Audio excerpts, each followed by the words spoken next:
오늘도 하루가 지나고 저녁이 되어 집으로 돌아가는 길. 문득 이런 생각이 드신 적 없으십니까? 왜 내 주변에는 좋은 사람들이 없을까? 왜 내게는 도움이 되는 인연이 찾아오지 않을까? 아침에 일어나서 하루 종일 열심히 살았는데 돌아보면 허전하기만 합니다. 직장에서 만나는 사람들은 경쟁만 하려 하고 진정으로 마음을 터놓을 수 있는 이는 찾기 어렵습니다. 가족조차도 서로 바쁘다는 핑계로 마음을 나누는 시간이 점점 줄어들고 있습니다. 혹시 불자님들도 이런 마음의 외로움을 느끼고 계시지 않습니까? 분명히 선한 마음으로 살려고 노력하는데 왜 좋은 인연들이 멀어져만 가는 것 같은지 답답하기만 합니다. 남들은 좋은 사람들에 둘러싸여 행복해 보이는데 나만 혼자인 것 같은 그런 쓸쓸한 말입니다. 부처님께서는 이런 우리의 마음을 너무나 잘 아셨습니다. 사람 복이 없다고 느끼는 이유가 무엇인지, 그리고 어떻게 하면 진정한 복된 인연들을 만날 수 있는지 명확히 가르쳐 주셨습니다. 오늘 이 시간에는 사람 복이 없어 고민하는 불자님들을 위해 부처님께서 전해주신 4가지 소중한 말씀을 나누고자 합니다. 이 가르침을 통해 보살님들의 삶에도 따뜻한 인연들이 가득하기를 간절히 원합니다. 첫 번째는 우리 마음 안에 숨어있는 판단의 벽을 허무는 일입니다. 두 번째는 진정한 자비심이 어떻게 좋은 인연을 불러오는지에 대한 것입니다. 세 번째는 베풀매 힘이 얼마나 강력한 복의 씨앗인지 깨달아가는 과정입니다. 네 번째는 지혜로운 말과 행동이 어떻게 우리 주변에 복된 사람들을 모이게 하는지에 관한 이야기입니다. 지금부터 시작되는 이 여정이 법우님들의 인생을 완전히 바꾸어 놓을 것입니다. 마음을 열고 부처님의 지혜로운 말씀에 귀 기울여 주시기 바랍니다. 첫 번째로 말씀드릴 것은 우리 마음 안에 쌓여있는 판단의 벽을 허물어야 한다는 것입니다.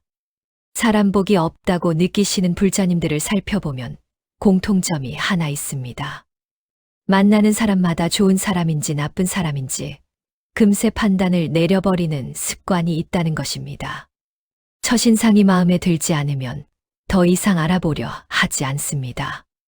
말투가 거슬리면 그 사람의 내면을 들여다보려 하지 않습니다.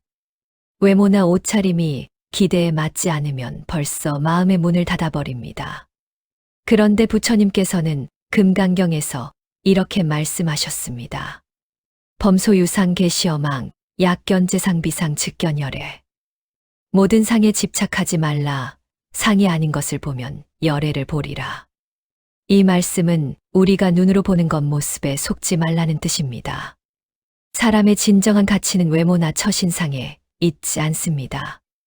오히려 우리가 만들어낸 선입견과 편견이 좋은 인연들을 막고 있는 것입니다. 조주선사에게 한 스님이 물었습니다. 어떤 것이 조주입니까? 조주선사는 답했습니다. 동문, 서문, 남문, 북문이니라. 이 선문답이 무슨 뜻인지 아십니까? 조주선사는 진리에 이르는 문이 어느 한 방향에만 있지 않다고 말씀하신 것입니다. 사람도 마찬가지입니다. 좋은 인연은 우리가 예상하지 못한 곳에서 예상하지 못한 모습으로 찾아올 수 있습니다. 실제로 제가 만나본 분들 중에 이런 경우가 많았습니다. 처음에는 별로라고 생각했던 사람이 나중에 인생에 큰 도움이 되었다는 이야기를 자주 들었습니다. 첫 만남에서는 무뚝뚝해 보였지만 알고 보니 가장 따뜻한 마음을 가진 분이었다고 합니다. 말이 적어서 재미없다고 여겼는데 실제로는 깊은 지혜를 가진 어른이셨다고 합니다. 그런데 우리는 왜 이렇게 빨리 판단을 내리게 될까요? 그것은 우리 마음이 두려움으로 가득 차 있기 때문입니다. 상처받을까봐, 실망할까봐, 손해를 볼까봐 미리 방어막을 치는 것입니다. 하지만 이런 마음의 벽이 오히려 복된 인연들을 차단하고 있습니다. 부처님께서는 이런 우리에게 자비로운 마음으로 모든 중생을 바라보라고 하셨습니다. 내 앞에 서 있는 이 사람도 과거 생에서는 내 부모였을지 모릅니다. 내 형제였을지, 내 자녀였을지 모릅니다. 이렇게 생각하면 함부로 판단할 수가 없습니다. 그렇다면 구체적으로 어떻게 실천해야 할까요? 먼저 새로운 사람을 만났을 때 즉시 판단하려는 마음을 알아차리는 연습을 해보십시오. 아, 지금 내가 이 사람을 판단하려고 하는구나 하고 스스로를 살펴보는 것입니다. 그리고 한 번 더 생각해 보십시오. 혹시 내가 놓치고 있는 것은 없을까? 너무 성급하게 결론을 내리는 것은 아닐까? 두 번째로는 상대방의 좋은 점을 먼저 찾으려고 노력해 보십시오. 사람은 누구나 장점과 단점이 있습니다. 하지만 우리는 단점을 먼저 보는 습관에 익숙해져 있습니다. 이제부터는 의식적으로 장점을 먼저 발견하려고 해보십시오. 세 번째는 대화를 할 때 상대방의 말을 끝까지 들어보는 것입니다. 중간에 끊어서 결론을 내리지 말고 진심으로 들어보십시오. 그러면 처음에 보이지 않았던 그 사람의 진면목이 드러날 것입니다. 이렇게 판단의 벽을 허물어 가시면 보살님들 주변에 새로운 인연들이 모여들기 시작할 것입니다.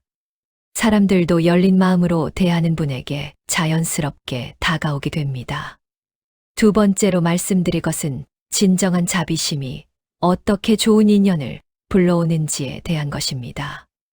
많은 분들이 착하게 살려고 노력하신다고 말씀하십니다. 하지만 정작 좋은 사람들을 만나지 못한다고 고민하십니다. 그 이유가 무엇일까요? 혹시 우리가 생각하는 착함과 부처님께서 말씀하신 자비가 다른 것은 아닐까요? 법구경에서 부처님께서는 이렇게 말씀하셨습니다. 미워하는 마음으로는 미움을 이길 수 없고 오직 사랑으로만 미움을 이길 수 있나니 이것이 영원한 진리라. 여기서 사랑이란 바로 자비심을 뜻합니다. 그런데 우리가 흔히 생각하는 착함은 조건부인 경우가 많습니다. 나에게 잘해주는 사람에게는 잘해주고 그렇지 않은 사람에게는 차갑게 대하는 것입니다. 내가 도움을 줬는데 고마워하지 않으면 서운해하고 화를 내는 것입니다. 하지만 진정한 자비심은 조건이 없습니다. 상대방이 어떻게 반응하든 상관없이 자비로운 마음을 내는 것입니다. 그 사람이 나를 좋아하든 싫어하든 고마워하든 그렇지 않든 관계없이 선한 마음으로 대하는 것입니다. 원효대사께서 젊은 시절 의상대사와 함께 당나라 유학길에 올랐을 때 일화가 있습니다. 하루는 비가 억수같이 내려서 동굴에서 하룻밤을 보내게 되었습니다. 목이 마른 원효대사가 어둠 속에서 물을 찾다가 웅덩이를 발견했습니다. 손으로 떠서 마셔보니 시원하고 달콤했습니다. 그런데 아침에 일어나 보니 그곳은 해골이 굴러다니는 무덤이었습니다. 어젯밤 마신 물은 해골의 고인 빗물이었던 것입니다. 이때 원효대사는 크게 깨달았습니다. 마음이 만들어낸 것이구나. 어젯밤에는 맛있었던 그 물이 지금은 더럽게 느껴지는구나. 이 깨달음이 바로 자비심의 출발점입니다. 내 마음이 상대방을 어떻게 바라보느냐에 따라 모든 것이 달라진다는 것입니다. 미운 사람도 자비로운 마음으로 보면 불쌍한 중생으로 보입니다. 힘든 상황에 있는 존재로 보입니다. 그렇다면 어떻게 이런 자비심을 기를 수 있을까요? 먼저 매일 아침 일어나서 이런 마음을 내어 보십시오. 오늘 만나는 모든 사람들이 행복하기를 바란다고 진심으로 생각해 보십시오. 가족, 직장 동료, 지나가는 사람들, 심지어 나를 싫어하는 사람까지도 모두 행복하기를 원한다고 마음속으로 말해 보십시오. 처음에는 가식적으로 느껴질 수도 있습니다. 하지만 계속 반복하다 보면 마음이 정말로 그렇게 변해갑니다. 이것이 바로 자비 명상의 힘입니다. 두 번째는 상대방의 입장에서 생각해보는 연습을 하는 것입니다. 누군가가 나에게 불친절하게 대했을 때 화부터 내지 말고 그 사람의 상황을 헤아려 보십시오. 혹시 집에서 힘든 일이 있었나, 몸이 아프거나 마음이 괴로워서 그런 건 아닐까 생각해 보십시오. 세 번째는 작은 친절을 실천하는 것입니다. 엘리베이터에서 문을 잡아주고 무거운 짐을 들어주고 따뜻한 말 한마디를 건네는 것입니다. 이런 작은 행동들이 모여서 자비로운 마음을 키워줍니다. 이렇게 자비심을 기르다 보면 신기한 일이 일어납니다. 사람들이 보살님들에게 자연스럽게 마음을 열기 시작합니다. 자비로운 기운을 느끼기 때문입니다. 그리고 좋은 마음을 가진 사람들이 주변에 모여들게 됩니다. 같은 파장끼리 끌어당기기 때문입니다. 세 번째로 말씀드릴 것은 베풀매의 힘이 얼마나 강력한 복의 씨앗인지에 대한 이야기입니다. 사람 복이 없다고 느끼시는 분들의 또 다른 특징이 있습니다. 받기만 하려고 하고 주려고 하지 않는다는 것입니다. 좋은 사람을 만나고 싶어 하면서도 정작 자신은 남에게 좋은 사람이 되려고 노력하지 않습니다. 도움을 받고 싶어 하면서도 남을 도와주려고 하지 않습니다. 부처님께서는 이런 우리에게 보시의 중요성을 강조하셨습니다. 보시는 단순히 돈이나 물건을 주는 것만을 의미하지 않습니다. 내가 가진 모든 것을 남과 나누려는 마음가짐을 말합니다. 아함경에서 부처님께서는 이렇게 말씀하셨습니다. 보시를 하는 자는 5가지 복을 얻나니 첫째는 많은 사람들의 사랑을 받고 둘째는 선한 이름이 널리 퍼지며 셋째는 어느 모임에 가든 두려워하지 않고 넷째는 마음이 흔들리지 않으며 다섯째는 몸이 죽은 후 좋은 곳에 태어나리라. 이 말씀에서 주목할 점은 첫 번째 복이 많은 사람들의 사랑을 받는다는 것입니다. 바로 사람 복을 말하는 것입니다. 베푸는 사람 주위에는 자연스럽게 좋은 사람들이 모여든다는 뜻입니다. 달마대사께서 중국에 처음 오셨을 때 양무제가 물었습니다. 제가 절을 짓고 경전을 만들고 스님들을 공양했는데 무슨 공덕이 있습니까? 달마대사는 답하셨습니다. 아무 공덕이 없습니다. 양무제는 크게 놀랐습니다. 그렇다면 무엇이 진정한 공덕입니까? 달마대사가 답했습니다. 공덕을 구하지 않는 마음으로 베푸는 것이 진정한 공덕이니라. 이 대화가 우리에게 주는 교훈이 무엇입니까? 베풀매도 올바른 마음가짐이 있다는 것입니다. 대가를 바라고 베푸는 것은 진정한 베풀미 아닙니다. 상대방이 고마워하기를 기대하고 나중에 보답받기를 원하면서 베푸는 것은 장사와 다를 바 없습니다. 진정한 베풀음은 아무것도 바라지 않는 마음으로 하는 것입니다. 그냥 베푸는 것 자체가 기쁘고 행복해서 하는 것입니다. 이런 마음으로 베풀 때 비로소 복의 씨앗이 제대로 심어집니다. 그렇다면 구체적으로 어떻게 베풀어야 할까요? 첫째는 제시라고 하는 물질적 베풀미입니다. 돈이나 물건을 나누어 주는 것입니다. 하지만 이것이 꼭 큰 금액이어야 하는 것은 아닙니다. 내가 낼 수 있는 만큼만 하면 됩니다. 중요한 것은 금액이 아니라 마음입니다. 둘째는 법시라고 하는 지혜의 베풀미입니다. 내가 알고 있는 좋은 정보나 지식을 남과 나누는 것입니다. 요리법을 알려주거나 좋은 책을 추천해 주거나 인생 경험을 들려주는 것도 모두 법시입니다. 셋째는 무외시라고 하는 용기의 베풀미입니다. 두려워하는 사람에게 용기를 주고 걱정하는 사람을 위로해 주는 것입니다. 따뜻한 말 한마디, 격려의 미소, 든든한 곁에 있어 주기만 해도 무외시가 됩니다. 이 중에서 가장 쉽게 할 수 있는 것이 무외시입니다. 말 한마디는 돈이 들지 않습니다. 웃는 얼굴도 돈이 들지 않습니다. 경청해 주는 것도 돈이 들지 않습니다. 매일 주변 사람들에게 이런 작은 베풀들을 실천해 보십시오. 힘들어하는 동료에게 따뜻한 말 한마디를 건네 주십시오. 외로워하는 이웃에게 안부 인사를 해 주십시오. 지친 가족에게 격려의 말을 해 주십시오. 이런 작은 베풀들이 쌓이면 보살님들 주변에는 감사하는 마음을 가진 사람들이 모여들게 됩니다. 그리고 그 사람들이 바로 법우님들에게 복이 되어 돌아올 것입니다. 받은 만큼 주고 준 만큼 받는 것이 우주의 법칙입니다. 네 번째로 말씀드릴 것은 지혜로운 말과 행동이 어떻게 우리 주변에 복된 사람들을 모이게 하는지에 관한 이야기입니다. 마지막으로 가장 중요한 것을 말씀드리겠습니다.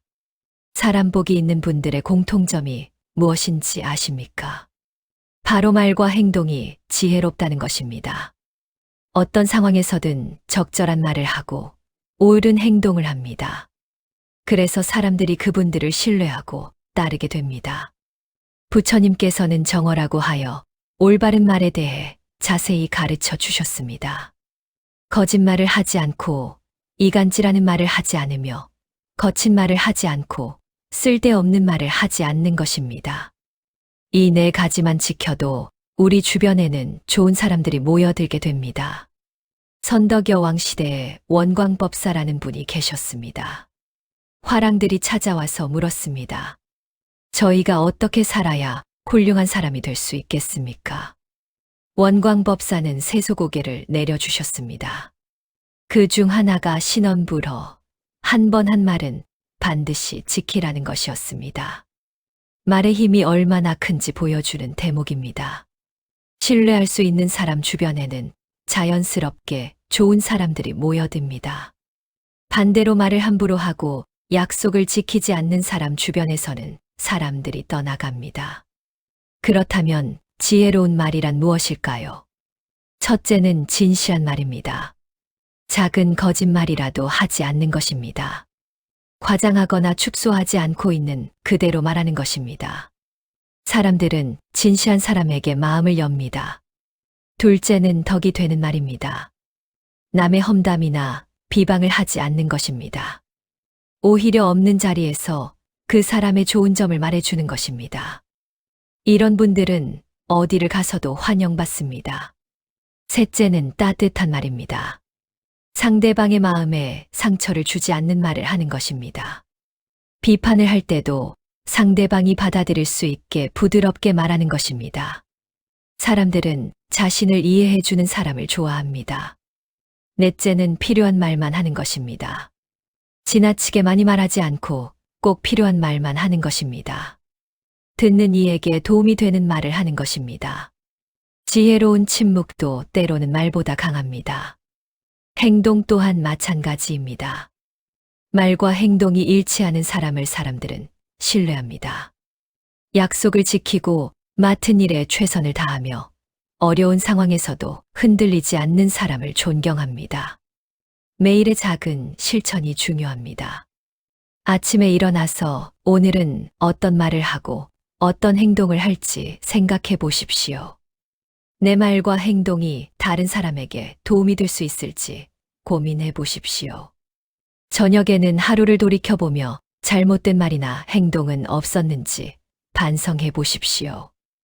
이렇게 지혜로운 말과 행동을 계속 실천하다 보면 보살님들은 어느새 사람들이 찾는 분이 되어 있을 것입니다. 조언을 구하고 싶을 때 찾는 분, 힘들 때 의지하고 싶은 분, 함께 있으면 마음이 편안해지는 분이 되어 있을 것입니다. 지금까지 사람 복이 없어 고민하는 불자님들을 위해 부처님께서 가르쳐 주신 네 가지 지혜를 나누어 보았습니다.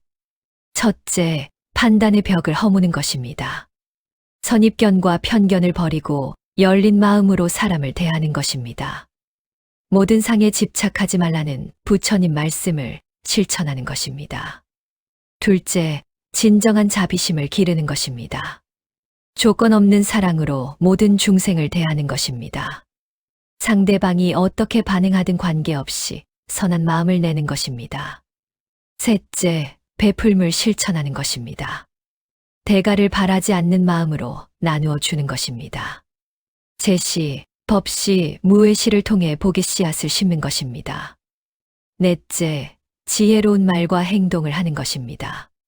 진실하고 덕이 되며 따뜻하고 필요한 말만 하는 것입니다. 약속을 지키고 성실하게 살아가는 것입니다.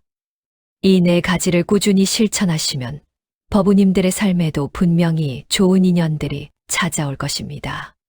하루아침에 변하지는 않겠지만 포기하지 마시고 계속 노력해 주시기 바랍니다. 오늘 이 말씀이 보살님들께 작은 도움이 되었다면 좋아요, 버튼을 눌러주시고 댓글로 여러분의 경험도 나누어 주시기 바랍니다. 다른 불자님들에게도 도움이 될 것입니다. 모든 중생이 좋은 인연으로 가득하고 자비와 지혜가 충만하기를 간절히 원합니다. 나무아미타불 관세음보살. 오늘도 자비로운 하루 되시기 바랍니다.